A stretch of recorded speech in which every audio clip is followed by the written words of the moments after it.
Okay, in this chapter video, we're going to talk about risk. And in general, we're just going to give a brief description of how we measure risk, what real data shows us happens in the real world as far as risk and returns are concerned.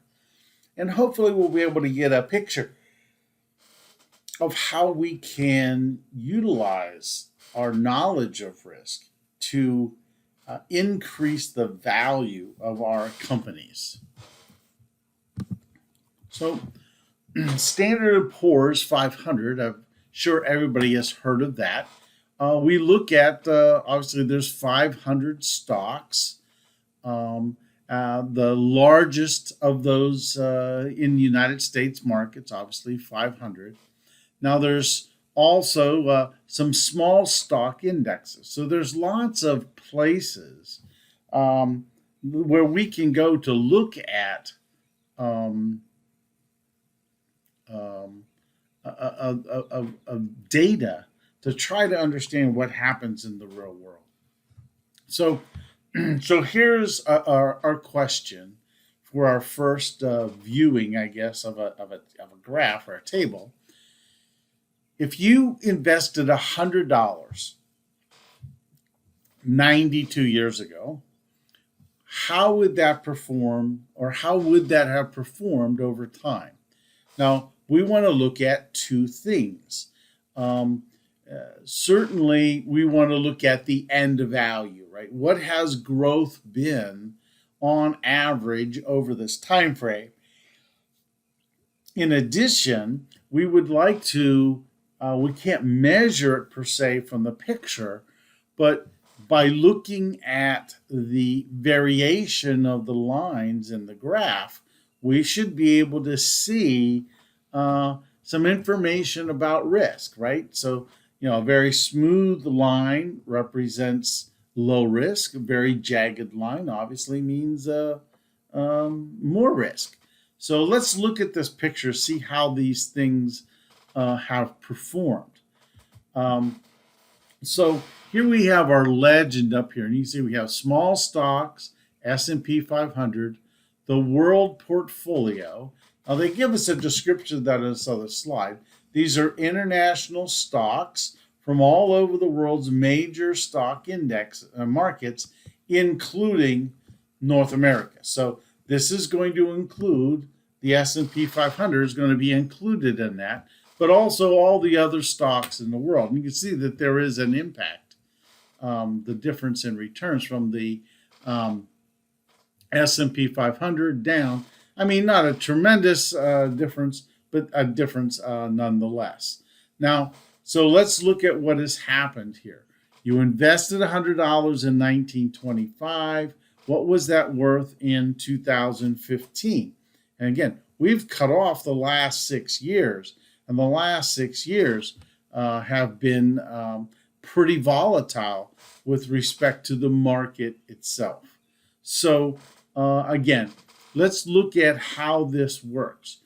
If you invested $100 in small stocks, notice the jagged line, right? It's very volatile, very risky. You would have earned roughly $5.7 million on a $100 investment. What is that return?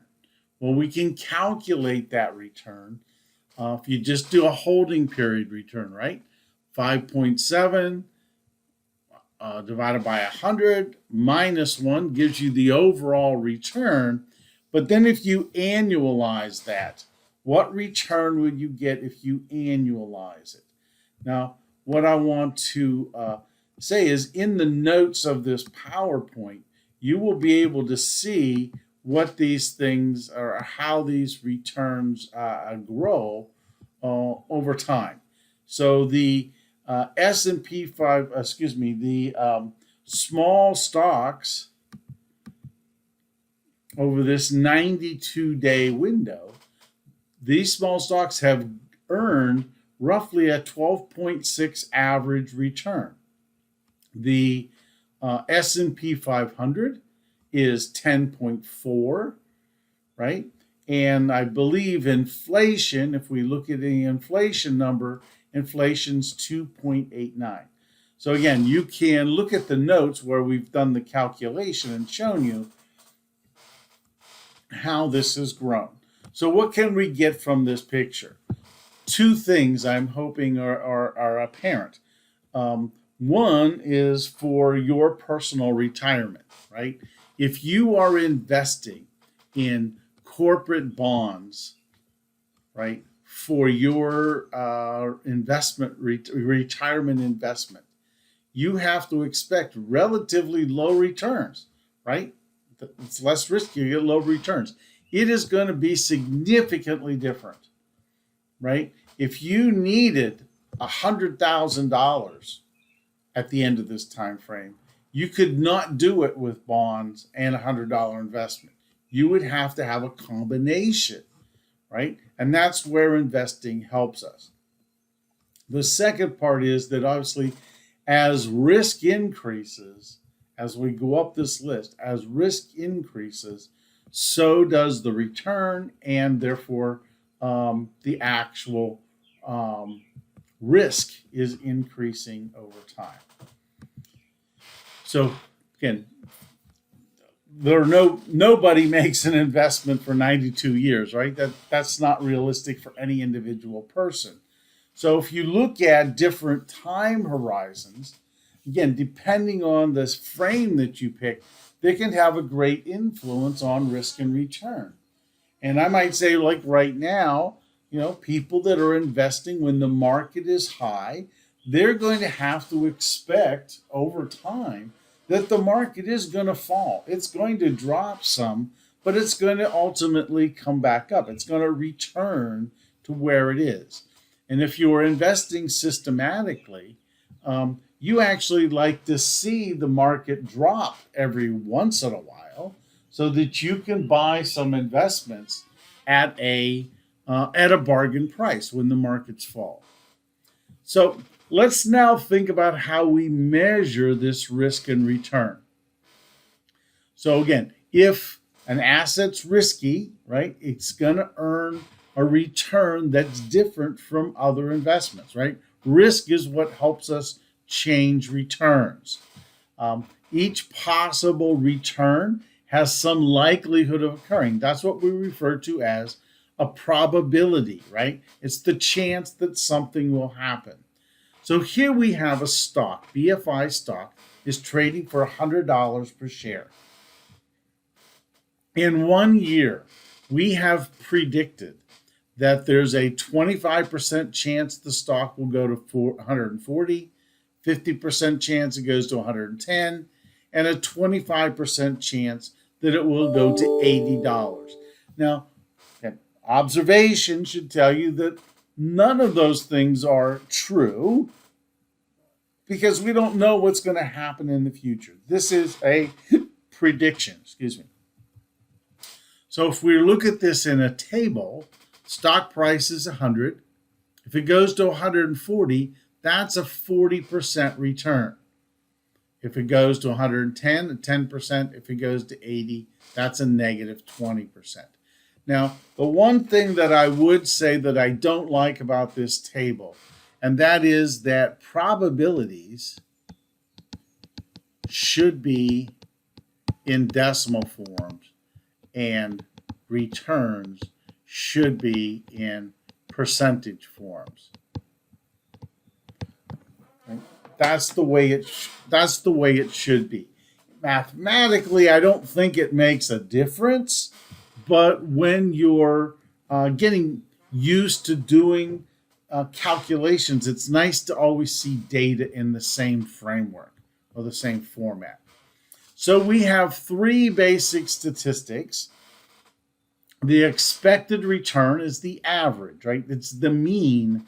If you think about a normal distribution, right, with a curve, right, that is a normal bell curve, and we know the dead center in the middle is the mean, and that is what we refer to as the expected return.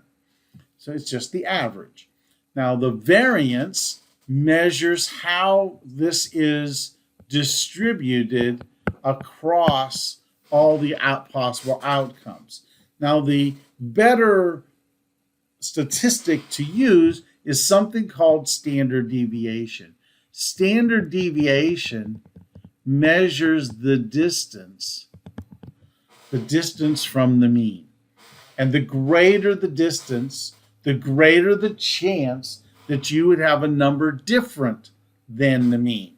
So standard deviation is a measure of what we refer to as stand-alone risk. Right? So in finance, standard deviation is standalone risk. It measures volatility, right? How do things vary? And again, everything is in similar terms. So if you look at increasing standard deviation, you're talking about increasing risk. How do you calculate the returns then? Well, one basic way to calculate a return is using something called the holding period return. And there's a couple of variations of this formula. But if you think about a stock, the holding period return really can be broken down into two very similar or familiar components. The rate of a stock is the dividend yield.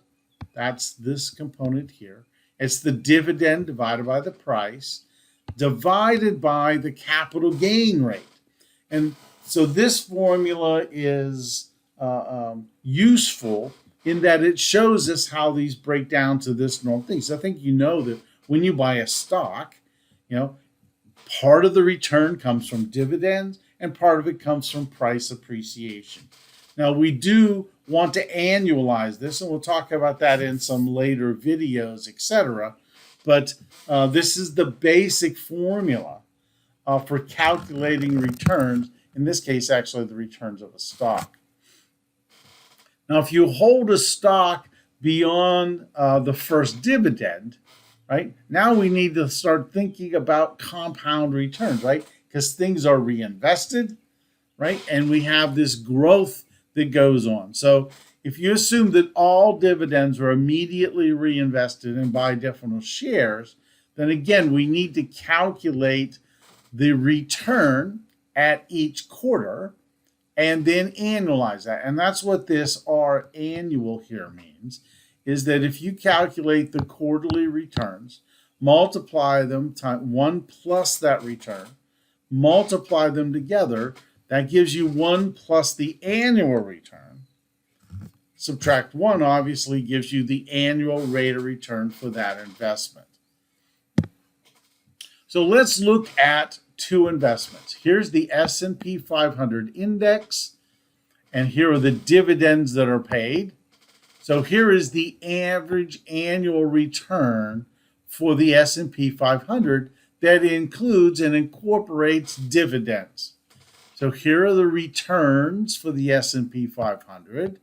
Here are the returns for Microsoft, right? So Microsoft's realized return is right here.